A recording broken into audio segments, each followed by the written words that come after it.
Encontros com o Futuro, hoje com uma convidada muito especial, Mirela Marque, gerente de comunicação e relacionamento na Nissin.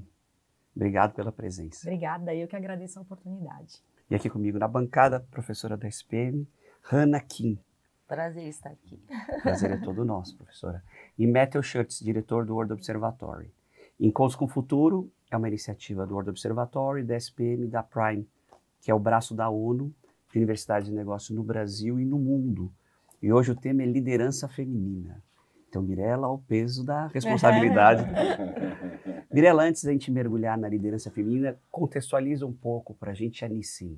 A Nissin tem uma história incrível, uma história de sucesso, né? Uma história de propósito. Eu acho interessante quando a gente vai no mercado e adquire um produto, a gente não imagina que por trás daquele produto pode haver uma história incrível como a da Nissin.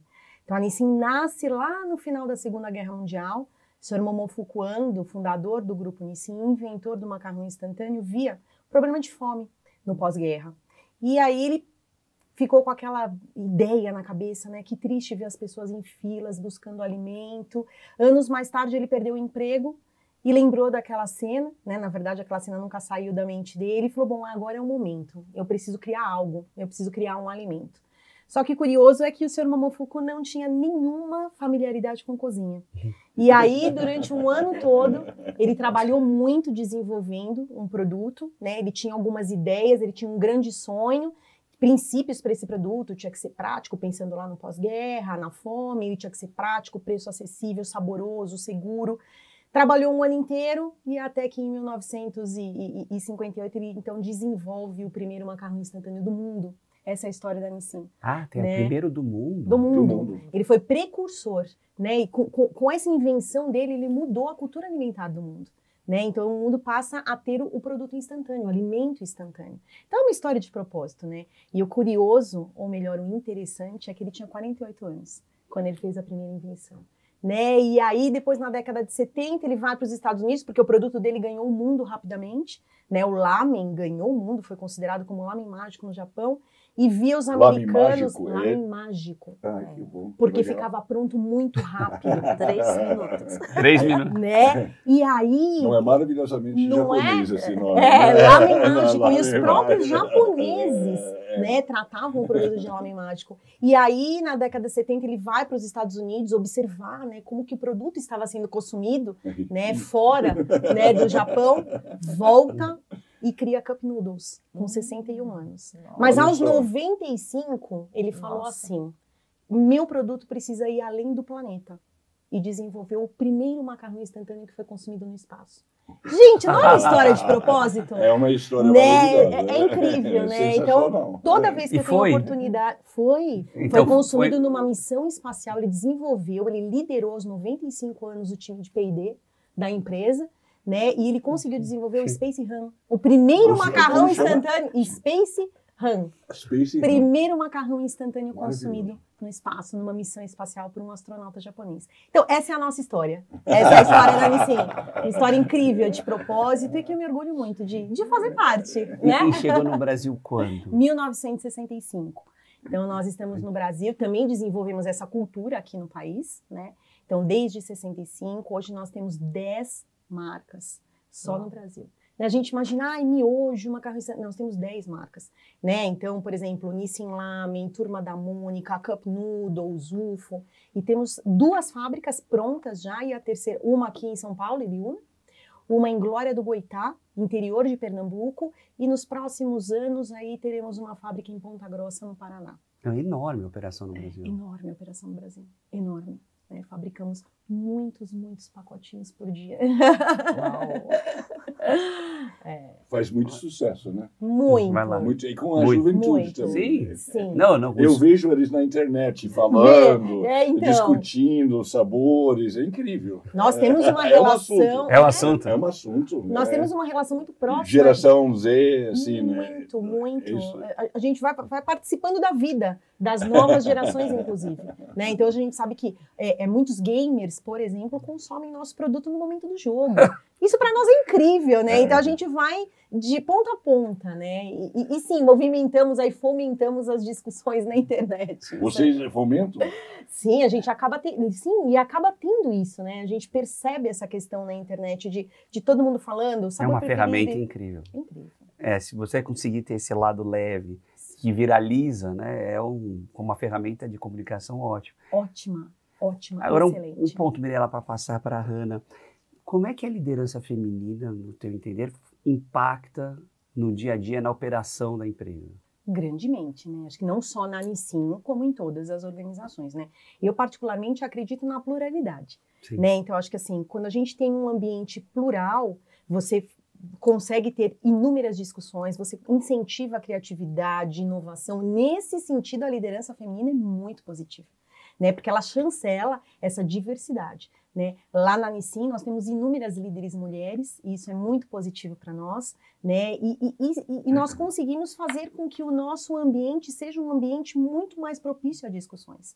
A cultura da diversidade, ela é importante, né? Isso não só na Nissin, eu vejo isso como um todo. Né, a liderança feminina, ela entra nessa questão ligada à diversidade dentro das organizações. Hoje nós estamos falando da liderança feminina, mas acho que a diversidade é o que faz a diferença dentro das organizações, né? E com isso você cria, né, muito, você troca experiências, você discute, e quem ganha também é a organização, com excelentes resultados aí relacionados à pluralidade, né? É assim que eu acredito.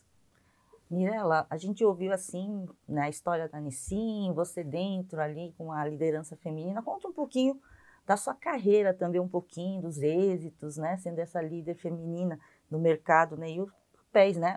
Da mulher, né? Da liderança feminina nesses êxitos da sua carreira, por favor. E o tema do mestrado, né? Opa! Exatamente, Verdade, verdade. Olha, tive muitos êxitos, né? Eu acho que toda carreira, né, ela tem erros e acertos, né?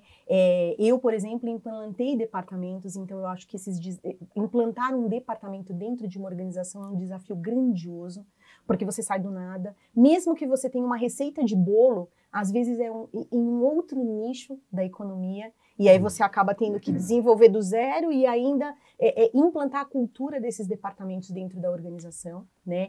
Então, eu trabalho já há mais de 30 anos, há mais de 20 em cargos de liderança, e os meus maiores desafios foram esses desafios de implantação de departamentos. Então, na Nissin, por exemplo, eu implantei a área de comunicação corporativa e a área de relações com o consumidor, né?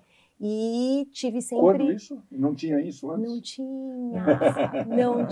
É recente isso. Não tinha. Olha, eu estou na Nissin há 24 anos. Nossa. Uau. Eu entrei na Nissin para implantar a área de relações com o consumidor, que não existia na organização. Perfeito. Então, eu comecei com uma pessoa e atendíamos, consumidores mandavam cartas ainda pra gente. Eu acho que isso fica para um outro episódio, mas discutir o consumidor.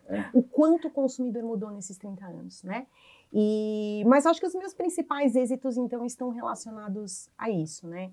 E a liderança feminina, ela não é fácil, né? Ser líder mulher é muito bom, mas tem os seus desafios, né? Que estão relacionados realmente a essa questão. Imagina, há 30 anos como era e hoje como é. As coisas melhoraram muito, avançamos muito, mas ainda temos muitos desafios aí pela frente estamos diante ainda de muitos desafios. Mirela, eu queria falar da comunicação um pouco Vamos lá. na internet, porque o quanto vocês estimulam a discussão da internet. Eu sigo uma micro-influenciadora no X, e ela fala de produtos de vocês, assim, de sabores específicos. Hoje eu vou comer... E é espontâneo? Isso que eu quero saber. Da micro-influenciadora, eu tenho certeza que é espontâneo, porque ela é muito espontânea. E aí ela fala que ela vai comer hoje... Turma da Mônica, sabor... E ela vai, e todo mundo comenta. É muito... Eu adoro ela. Isso eu achei ela há 10 anos, quando eu entrei no X. E eu falei, olha que assuntos interessantes esses jovens discutem. Então. Vocês participam? Como que é? Deixa quieto? Não, nós participamos. A gente faz uma gestão muito interessante relacionada às redes Eu sociais. imagino. E é uma gestão, eu até já participei pude falar em algumas oportunidades, compartilhar isso, porque nós fazemos uma gestão compartilhada com a nossa agência de marketing. Isso é muito interessante. Então, assim, a nossa agência, ela vai até um ponto conversar com essas pessoas dentro das redes sociais, quando essas pessoas falam, por exemplo, das nossas campanhas, Sim. porque é de responsabilidade da nossa agência, mas quando as pessoas falam do nosso produto, nós vamos conversar com essas pessoas dentro das redes sociais. Então, é a própria Nissin, a Nissin tem um time próprio, né, que está sob a minha gestão, Sim. focado em fazer esse relacionamento com as pessoas dentro das redes sociais. E quando a gente fala de micro-influenciador, muito interessante falar, porque nós temos hoje os micro e os nano-influenciadores que são extremamente importantes. Por quê? Extremamente importantes. Porque, às vezes, as organizações acabam focando nos grandes influenciadores. E aí a gente acaba tendo um investimento... o Neymar... que são extremamente importantes, sim. Mas, às vezes, a gente consegue ter... E aí a gente vai precisar de um grande investimento com esses grandes influenciadores. Sim. E, às vezes, trabalhando com micro e com nano influenciador, você consegue resultados importantíssimos porque ele tem pessoas muito fiéis sim, seguindo esses micro e nano influenciadores. E aí a gente faz até alguns eventos para eles. Sim. Né? Então, a gente faz alguns eventos online, né? Trocamos ideias com esses nano e micro influenciadores, além de respondermos nas redes sociais. E aí a gente vai criando, né, um contato muito grande com eles. Vocês financiam? Não, não financiamos. Micro e nano, não financiamos. Mas como é que vocês mapeiam eles? Qual que é Como que é a curadoria? Isso. Como que a gente faz? Muitos deles entram em contato conosco, ativamente, por meio da nossa central. Pedindo produtos, pedindo por exemplo, apoio. Exatamente. E aí, o que a gente faz? A gente vai criando um mailing desses micro e nano influenciadores. E vamos analisando, junto com a nossa área que cuida da parte de social, nós vamos analisando, eles são, como que é a frequência deles, quem são os seguidores, quem são eles, e aí a gente começa a ter esse contato muito mais próximo. Então, por exemplo, nós temos revistas, né, digitais, newsletters, e nós mandamos para eles, fazemos esses encontros com eles, enviamos kits de produto, e a coisa vai acontecendo, né, sem investimento. O país é imenso, e você muito bem trouxe não só a importância da liderança feminina, mas a questão da diversidade. Sim, sim. Quando vocês estão no relacionamento com o consumidor, com o cliente, como é que vocês fazem para adequar a mensagem ou o feedback, considerando que o país não é só São Paulo, tem a Amazônia, tem essa preocupação? É difícil, é fácil para uma indústria como vocês, desse tamanho? Não é fácil se relacionar com o consumidor, por conta da própria geografia do nosso país, o tamanho tão grande, consumidores diferentes, de regiões diferentes, com necessidades diferentes, né? Mas nós temos uma equipe muito bem treinada para isso, e uma equipe que trabalha muito livremente, com autonomia, apesar de seguir as nossas regras, os nossos processos, porque eu costumo dizer que na área de relacionamento com o consumidor, o processo é tudo. Né? Porque o consumidor ele precisa ter a mesma tratativa. Se ele entrou em contato por uma questão X, o outro também, a tratativa tem que ser igual. Então, o treinamento, né, ter uma equipe que trabalha muito dedicada e que gosta muito deste trabalho, porque é um trabalho de relacionamento com o consumidor, não é fácil. E aí a gente vai adequando a mensagem, vai adequando, mas tem que haver uma linearidade, e nós temos então os nossos processos que são seguidos diariamente pelas meninas, que são 100% mulheres que trabalham, por um acaso o time é 100% feminino, o de relacionamento com o consumidor, de comunicação corporativa também, por incrível que pareça. Não é à toa. Eu acho que você está favorecendo as mulheres. Né? Uma boa razão. E aí, então, não é fácil. E o consumidor mudou muito, né? Se a gente for falar um pouquinho do consumidor. Pode falar. O que era o consumidor. Deixa eu só antes, quando você diz consumidor, a gente está falando de B2C ou B2B ou dos dois? Dos dois. Tá. Dos dois, mas principalmente B2C. Tá. Principalmente, né? Quando a gente fala de B2B, a gente tem uma partezinha que acaba chegando no saque, mas aí nós temos uma outra área que cuida do que é B2B. Aqui é B2C. Tá. Então é o consumidor final mesmo, é aquele que vai lá no supermercado e adquire Não, o nosso como é que produto. dá para cuidar disso? Vocês já fornecem? Olha, nós Quantos temos são? em Quantos média... consumidores são? Nós- Você tem Não, um imagina. estudo? População total. Exatamente, professora, quase que isso. Quase que a população inteira do Brasil. Então, exatamente. A nossa penetração é grandiosa dentro do país, né? Para vocês terem uma ideia, se olharmos o mundo, o Brasil é o 11º país em consumo de macarrão instantâneo no mundo. Sim. Né? O Japão é o 5º, por exemplo. Né? É o 5º. Qual é o primeiro? O primeiro é a China. Faz sentido. O primeiro é a China. E aí, lidar com esse consumidor hoje, um consumidor de um produto que está aí, ele tem a maioria tem um produto, né? O consumidor mudou muito nos últimos anos, né? Então, quando o saque foi implantado lá no ano, né, 2000, eu estou há 24 anos na Nissin, entrei para implantar o saque, o consumidor mandava cartas para nós. Então, é muito interessante que eu participei dessa mudança de tendência. O consumidor sai de um consumidor, vamos assim dizer, offline para um consumidor totalmente online. E a gente precisou escrever, a gente precisou desenvolver, porque ninguém conhecia, nem eu, né, nem ninguém que trabalhava na área, em todas as empresas. A gente foi aprendendo, a gente foi trocando ideias, nós fomos nos unindo de todas as empresas para poder desenhar. E agora, como falar com esse consumidor? E Mirela, eles ajudam no P&D? Sugerem? Muito. Ah, é? E Sugerem no caso sabor, da muito, diariamente. Eu já vi. Ah, é? Diariamente. Sim. E já Eles fizemos... cocriam com você. Cocriam isso, é muito importante. E o que acontece no caso específico da Nissin, né?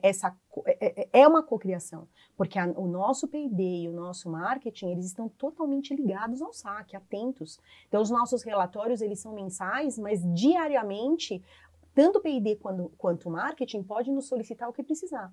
Então, há uma análise, né? Então, muitos produtos são desenvolvidos por meio do saque, por meio de sugestões de consumidores. Olha, né? Chega pro pessoal de embalagem, produção, alteração de embalagem. Você lembra de alguma ideia?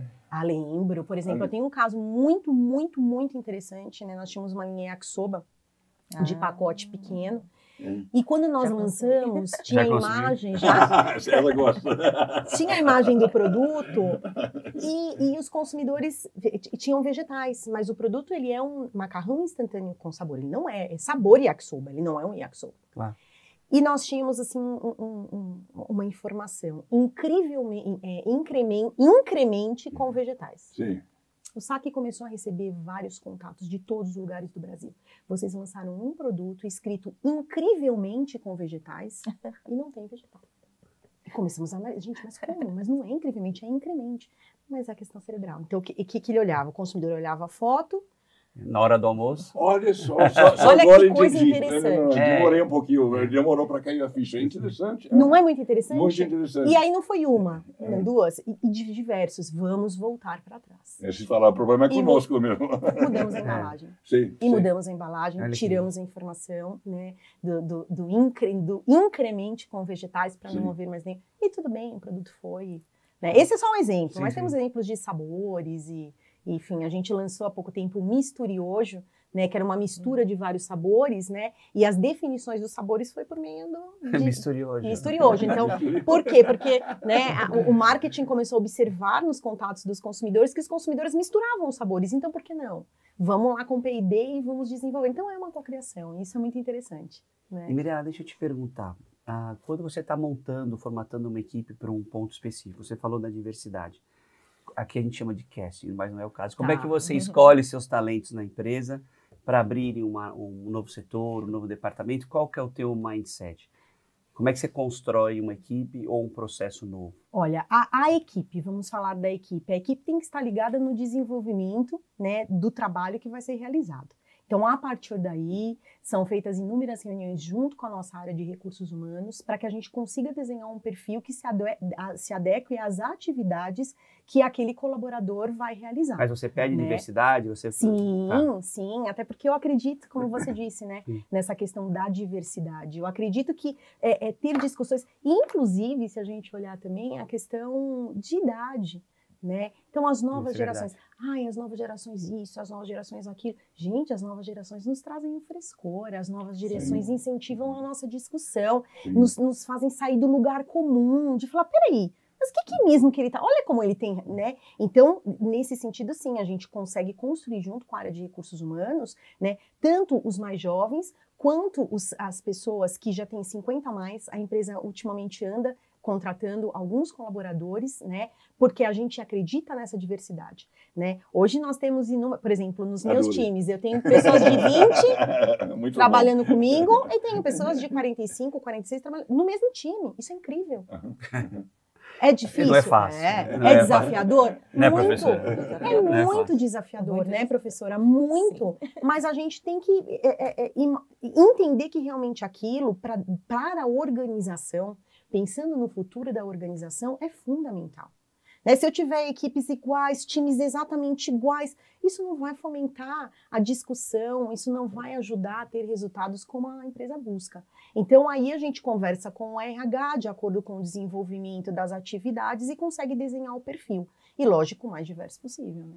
E qual foi o tema do seu mestrado? O que você está estudando? Marketing interno. Marketing interno. Marketing interno. E o que então, você... eu sou responsável pela área de comunicação corporativa, então pela comunicação interna também. Aproveitei isso. O meu orientador é um estudioso, né, de marketing também, com um braço no marketing interno. E eu falei, então, vamos embora. Né? Casou. Vamos lá. Então, eu estudei muito e foi muito interessante porque o meu mestrado foi durante a pandemia, por incrível que pareça.